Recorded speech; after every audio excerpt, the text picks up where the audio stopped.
38 rupees की petrol की लागत है। उस पर उन्होंने कहा था, मोदी जी आपको याद होगा, बहुत हुई पेट्रोल की मार, अब की बार मोदी सरकार। 30 रुपये का पेट्रोल वो देने वाले थे, आज 100 रुपये पार हो गया है। जब कांग्रेस पेट्रोल का दाम 2 रुपये बढ़ाती थी तो बीजेपी हाय हाय करती थी। अब बीजेपी ने लगातार 70 रुपये की चीज़ 100 रुपये पहुँचा दी है। हर घर में इसका नुकसान भुगतना पड़ रहा है। हर खाद्य पदार्थ, हर पदार्थ का वैल्यू इसकी वजह से, ट्रांसपोर्टेशन की वजह से बढ़ रहा है।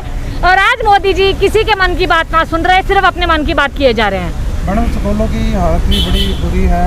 पेरेंट्स, निजी स्कूलों का काफ़ी फीस का दबाव पेरेंट्स से बढ़ता जा रहा है। देखिए, आपने स्कूल की बात बहुत अच्छी करी है। आप जानते होंगे लॉकडाउन के दौरान हरियाणा सरकार ने 1000 पब्लिक स्कूल बंद कर दिए हैं और प्राइवेट स्कूलों को खुली छूट दे रखी है कि आप मनमानी फीस ले सकते हैं।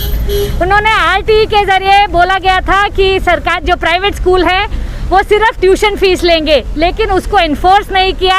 आप जानते होंगे कई प्राइवेट स्कूल हैं जिन्होंने ज़बरदस्ती पूरी फीस ली है, इंफ्रास्ट्रक्चर की भी ली है और जहाँ तक कि ट्रांसपोर्ट की भी फीस ली है। इस पे हरियाणा सरकार और खट्टर खुद बिल्कुल लोगों के साथ खड़े नहीं हैं। वो खुद कहते हैं कि स्कूलों के साथ समझौता कर लो।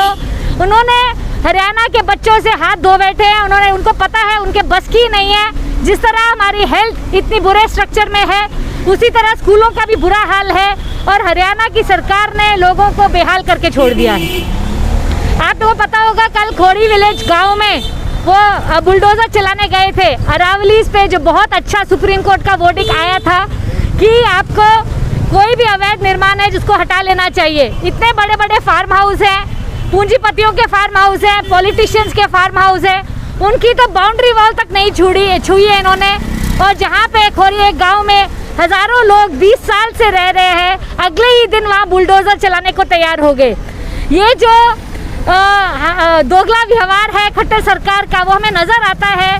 गरीब के ऊपर उनको तलवार चलाने में 1 मिनट की आपत्ति नहीं आती और अमीर का तो वो बाल भी बांका नहीं कर सकते। खट्टर जी बिल्कुल बिक चुके हैं और वो बिल्कुल भी अपने लोगों के साथ खड़े नहीं हैं। उन्होंने हरियाणा की जनता के वोट के साथ विश्वासघात किया है।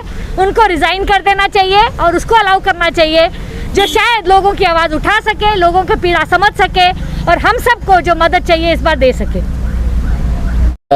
आज गुड़गांव आने का मेरा मकसद था कि महंगाई की जो मार है आम व्यक्ति को बहुत परेशान कर रही है। कोरोना के काल के अंदर जहां युवा बेरोजगार हो गया है, 20 करोड़ से ऊपर बेरोजगार देश के अंदर है और हरियाणा के अंदर पिछले 6 साल के अंदर कोई नया उद्योग नहीं लगा है। रसोई गैस का जो सिलेंडर है वो 800 कुछ रुपये क्रॉस कर गया है। सरसों का तेल जो पिछले साल 117 रुपये होता था वो 200 रुपये किलो से ऊपर आज की तारीख में बिक रहा है। चीनी, चावल, दाल, सब्जियां, मसाले, हर चीज़ महंगाई की चरम सीमा छू रही है।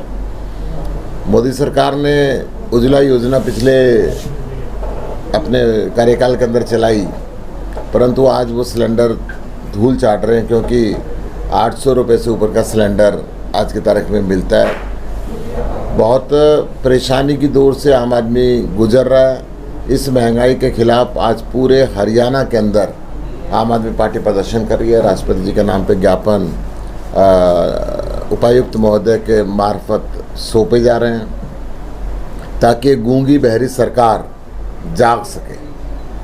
जिस प्रकार से हरियाणा में कानून व्यवस्था खराब हुई है, प्रतिदिन दिन दिहाड़े गोली मारकर हत्या के मामले सामने आते हैं, महिलाओं के साथ अभद्र व्यवहार, अपनी सारी सीमाएं लांघ कर रेप तक के मामलों से अखबार के प्रथम पृष्ठ पे ये खबरें छपती हैं कि हरियाणा के अंदर आज की तारीख में क्या हालात है। युवा बेरोजगारी की वजह से, नौकरी छूटने की वजह से गुनाह के रास्ते पे चल पड़ा है। सरकार इस दिशा के अंदर कोई प्रयत्न नहीं कर रही। हरियाणा का किसान देश के किसान के साथ 1 साल से आंदोलन पे है। 6 महीने से ऊपर बॉर्डर पर बैठे हुए हो गया है। अनेकों किसान शहादत दे चुके हैं, परंतु ना मोदी सरकार ना खट्टर सरकार बात करने के लिए किसानों से तैयार नहीं है। और यहाँ तक कि मोदी साहब ने तो हद कर दी, कभी उनको जड़ें उनके पाकिस्तान से जोड़ी तो कभी चाइना से जोड़ी, कभी उनको आतंकवादी कहा तो कभी खालिस्तानी कहा, कभी उनके ऊपर आंसू गैस के गोले छुटवाए तो कभी लाठी बरसाई।